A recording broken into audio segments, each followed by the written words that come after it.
I know I mentioned it a few weeks ago that I was going on a solo trip. Well, I did it last week to St. Thomas, and I have a bunch of stuff to tell you, but the most important is I met a man. I spent 4 hours with this man, and he changed my life.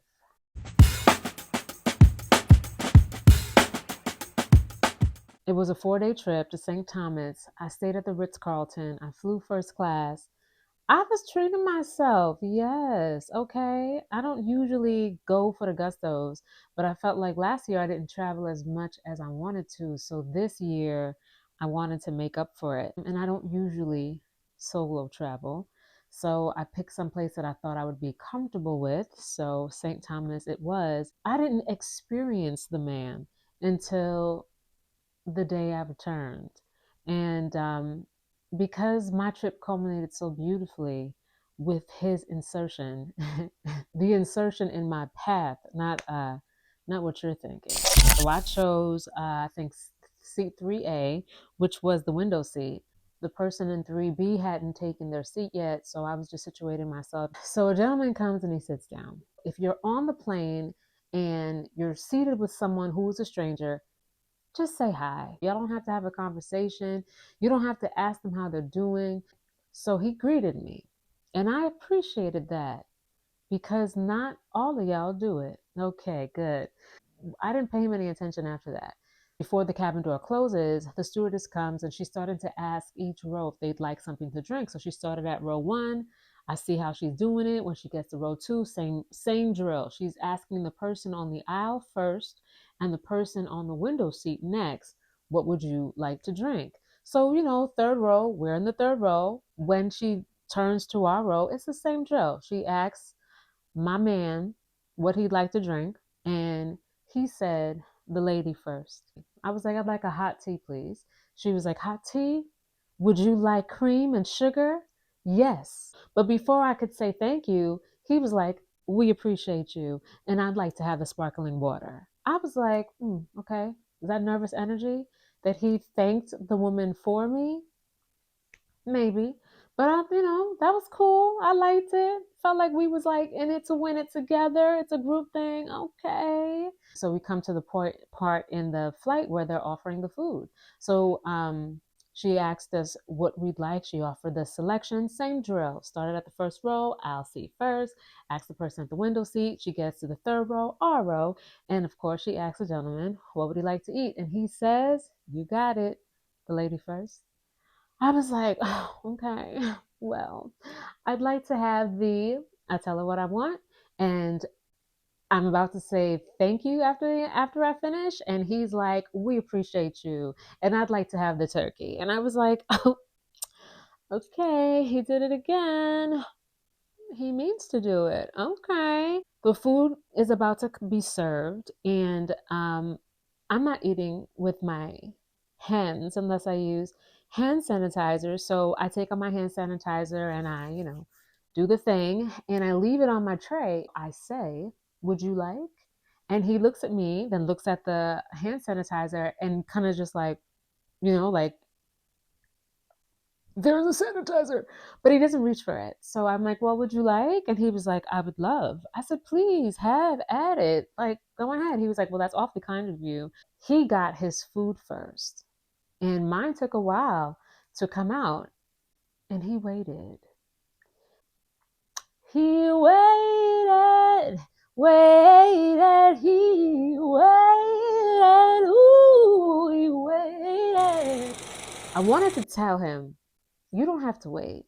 But I didn't want to do that because I felt like, that's his thing. Why am I stopping from waiting? Wait a minute. Is he married? Let's look at his hands, y'all.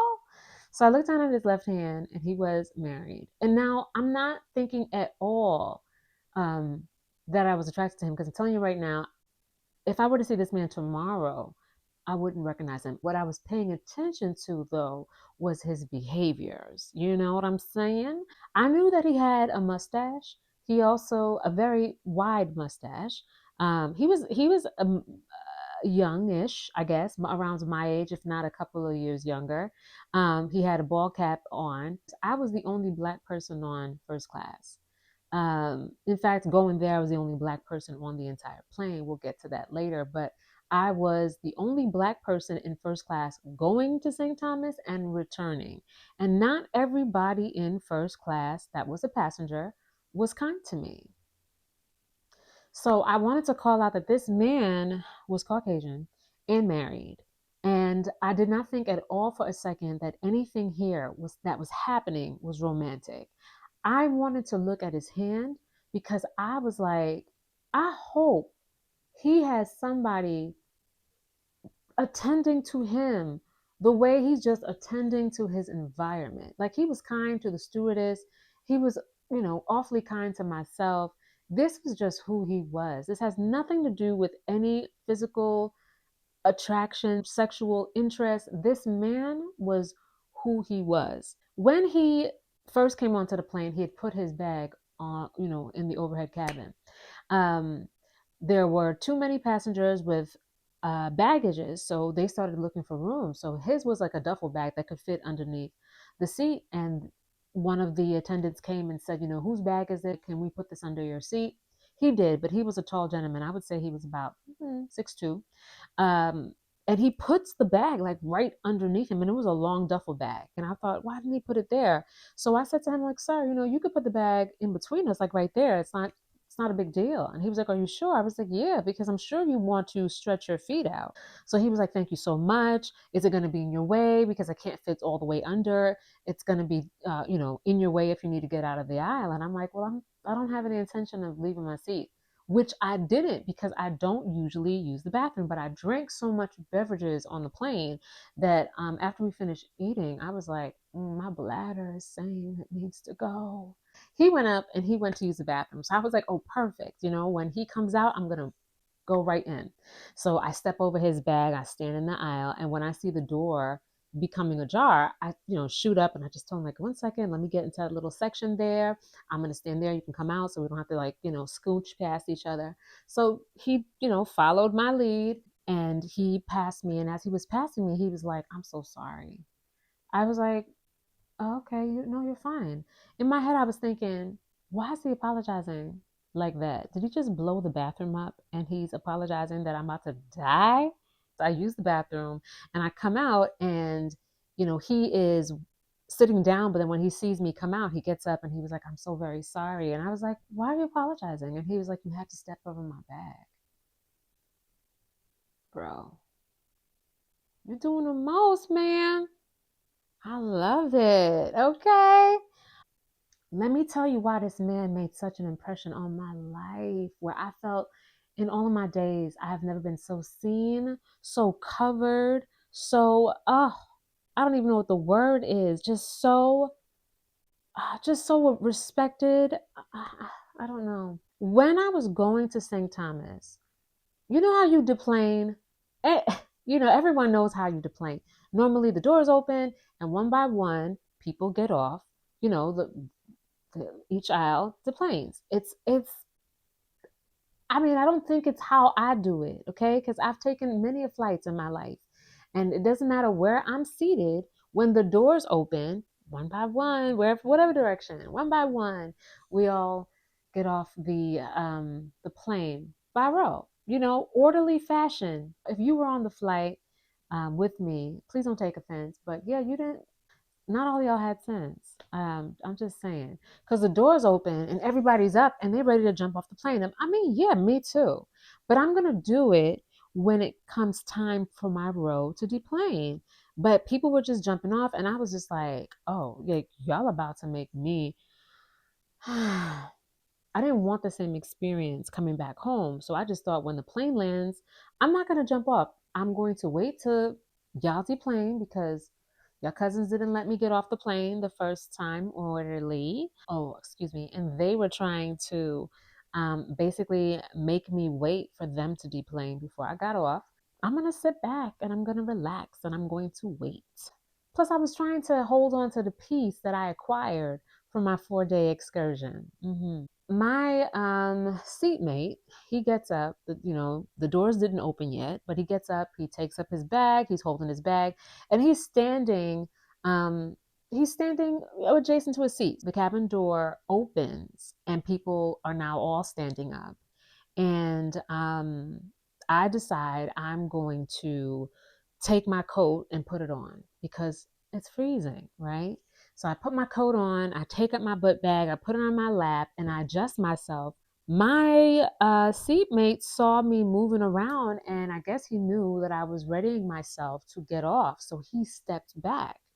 And so, we weren't looking at each other. Obviously, I see now that he steps back, but he's looking straight ahead, like waiting for the cabin door to open. And it wasn't like he stepped back a lot, he just stepped back, like he took a step, you know? And I was like, all right, well, I'm not going to get up. So when I didn't get up, he turned around to see if he could step back any further.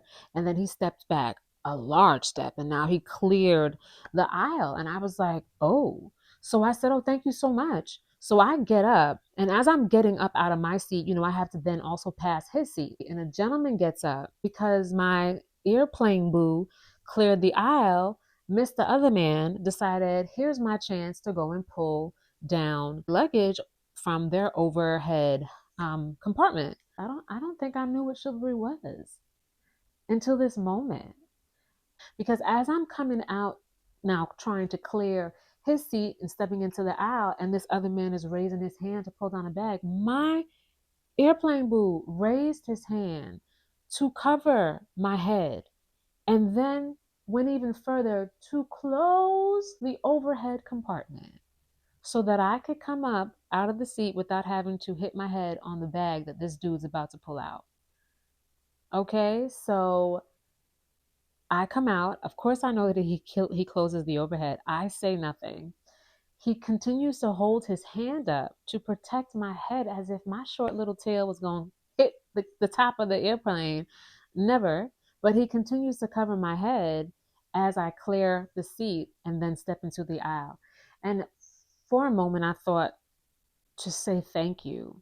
But I didn't want to appear as though this was unusual. Even though it was, I knew that I deserved to be treated as such because I am a lady. And so I exited the plane, and the entire time I was like, oh, that is what I want.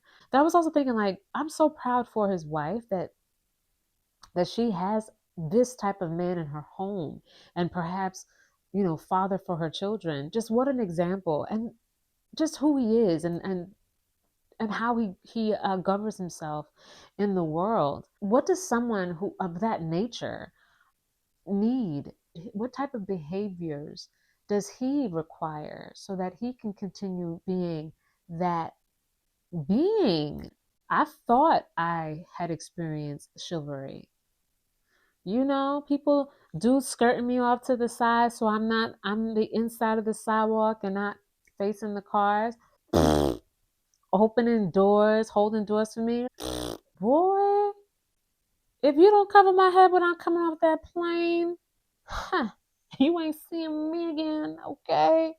Yeah, that was just a beautiful way to end my trip because at the resort, of course, at the Ritz Carlton, I mean, I've stayed at the Ritz before years ago, but I don't remember taking inventory at who all was there, to be fair. Because I was solo traveling, everything was blaring. So, yeah, I was the only Black person on the plane going to St. Thomas. When we got to the airport, I was the only Black person in the airport that was a traveler. It was very, very, very bizarre.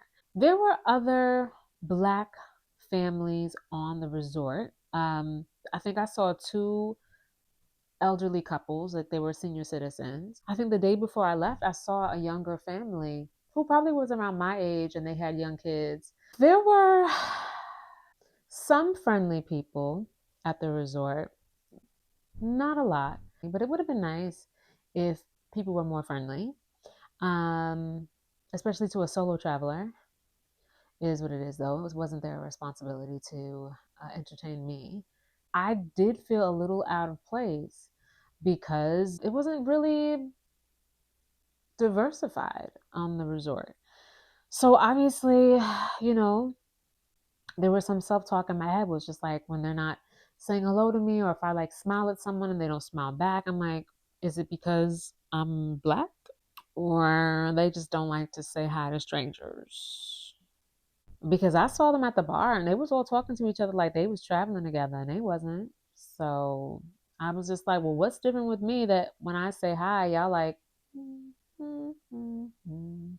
And it wasn't everybody. There was some that were some that did speak to me. We had short conversations. But yeah, that was appreciated.